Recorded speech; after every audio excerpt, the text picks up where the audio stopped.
Buenos días, soy el maestro Luis Manuel Cortés Calderón y en esta ocasión voy a hablar sobre la fenomenología y específicamente la fenomenología en el contexto de la investigación educativa. Primeramente definamos fenomenología. Es una corriente filosófica centrada en el estudio y descripción de las experiencias subjetivas tal como se presentan, sin prejuicios ni interpretaciones previas. Esta busca comprender la esencia de los fenómenos a través de la conciencia y la percepción directa, destacando la importancia de la subjetividad en la interpretación de la realidad. La fenomenología se enfoca en la experiencia consciente para comprender la naturaleza fundamental de los fenómenos. La fenomenología en la investigación educativa busca explorar y comprender los significados que los individuos atribuyen a sus experiencias educativas. Se centra en la comprensión de los fenómenos tal como son experimentados por las personas, destacando la importancia de la conciencia y la subjetividad en la interpretación de la realidad. Se presta atención a las vivencias, las percepciones y los pensamientos de los actores educativos, buscando captar la esencia de la experiencia educativa vivida.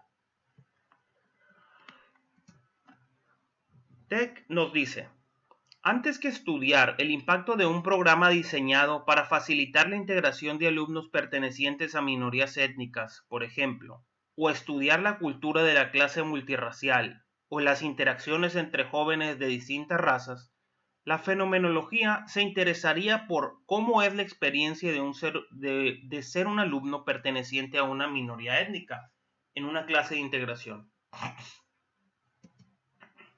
Los estudios fenomenológicos en educación utilizan métodos cualitativos para recopilar datos detallados sobre las experiencias de los participantes, métodos como la entrevista a profundidad, diarios personales, observaciones, entre otros. El análisis fenomenológico implica identificar patrones, temas y estructuras subyacentes en los datos, con el objetivo de lograr una comprensión profunda de la realidad educativa desde la perspectiva de quienes la experimentan. Ahora veamos la estructura de una investigación fenomenológica desde el método de Moustakas.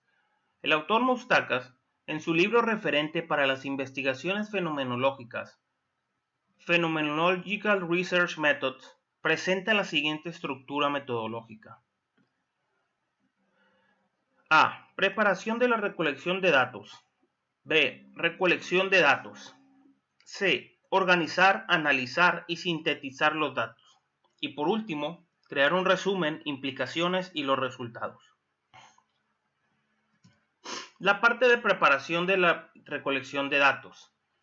Formular las preguntas, definir los términos de las preguntas, hacer una revisión de la literatura y determinar la naturaleza original del estudio. Desarrollar criterios para seleccionar a los participantes, establecer contacto, obtener consentimiento informado, asegurar la confidencialidad, acordar el lugar y tiempo de los encuentros, obtener los permisos para grabar y publicar. Y por último, desarrollar instrucciones y preguntas o temas guía necesarios para la entrevista de investigación fenomenológica.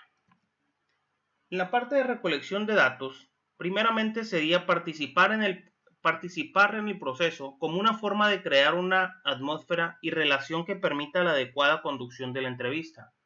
Número 2, precisar las preguntas. Número 3, conducir la entrevista de investigación cualitativa para obtener descripciones de la experiencia, teniendo en cuenta crear entrevistas en un ambiente informal o relajado, preguntas abiertas y entrevistas guiadas por un tema. Organizar, analizar y sintetizar los datos.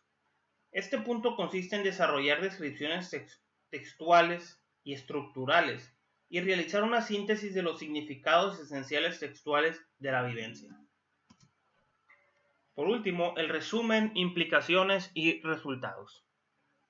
Primeramente, resumir todo el video, relacionar los hallazgos del estudio y diferenciarlos de lo hallado en la revisión de la literatura, relacionar el estudio con posibles investigaciones futuras y desarrollar un bosquejo de un estudio posterior, relacionar el estudio con los resultados personales, con los resultados profesionales y relacionar el estudio con los significados sociales y su relevancia. Por último, comentarios finales, futuras direcciones y metas del investigador. Ahora veamos dos ejemplos de trabajos de fenomenología educativa. Primeramente veamos este llevado a cabo en una universidad de Venezuela llamado Fenomenología desde las percepciones de los docentes acerca del cambio paradigmático de la educación tradicional a la educación dialógica, llevado a cabo por la maestra Griselda Lisset Hidalgo Puerta. Analicemos un poco del resumen de este proyecto. Dice la maestra, este estudio muestra la resistencia al cambio de algunos docentes en el área de educación, persiguiendo viejos dogmas y arrastrando la tradición de aferrarse a la transmisión de conocimiento, alegando que las nuevas maneras de enseñar solo arrojan alumnos flojos y es sinvergüencear al muchacho. La educación a través de la fenomenología, menciona el autor, que nos permitirá el reconocimiento del otro como agente activo. Esto debe ser asumido como la libertad y el derecho que tiene el estudiante de hablar y el deber que tiene el docente de escuchar. Esta actividad que recrea, reactiva y replantea la formación de manera distinta, donde se entreteje la dialéctica. Y es asumir una visión de la educación más adecuada a las necesidades y realidades de las personas. Aquí vemos cómo este estudio se centra en el estudio de las percepciones de los docentes, las percepciones que tienen los docentes sobre los paradigmas educativos, ese enfrentamiento entre los viejos paradigmas tradicionales con los nuevos, como algunos docentes tienen unas percepciones negativas y hay resistencia a aplicar estos nuevos paradigmas. Pero como vemos, un estudio fenomenológico, se sienten estas creencias, estas percepciones, esta subjetividad. El ejemplo 2 de trabajo de fenomenología educativa tiene como título Estudio fenomenológico sobre las concepciones de los docentes acerca de la competencia comunicativa intercultural en las aulas de lengua extranjera, inglés y japonés, en 3 instituciones de Bogotá. Este estudio llevado a cabo en una universidad colombiana por el maestro Daniel Fernando Celis Peña. Nos pone un resumen del proyecto. Un elemento de gran importancia en la enseñanza de lenguas extranjeras corresponde a la competencia comunicativa intercultural, la cual es fundamental para las consolidaciones de ciudadanos globales, sujetos no solo capaces de aceptar las diferencias, sino entrar en diálogo con ellas con la lengua como vehículo.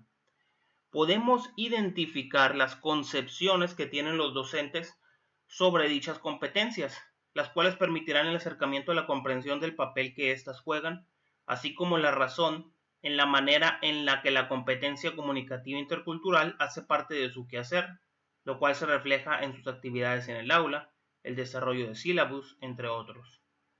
El presente proyecto de investigación tiene como objetivo identificar las concepciones de los docentes sobre la competencia comunicativa intercultural en las aulas de lengua extranjera de inglés y japonés en las instituciones de Bogotá. Para esto se lleva a cabo este estudio fenomenológico en el que se analiza la información obtenida a partir de documentos, relatos anecdóticos y entrevistas. Entonces vemos cómo este estudio se centra en las concepciones, identificar las concepciones que los docentes tienen sobre las competencias comunicativas, en este caso de lenguas extranjeras. Se parte de un estudio fenomenológico en el que se analiza la información y se usan los métodos cualitativos de relatos anecdóticos, entrevistas y, bueno, en este caso también análisis de documentos. Muchas gracias.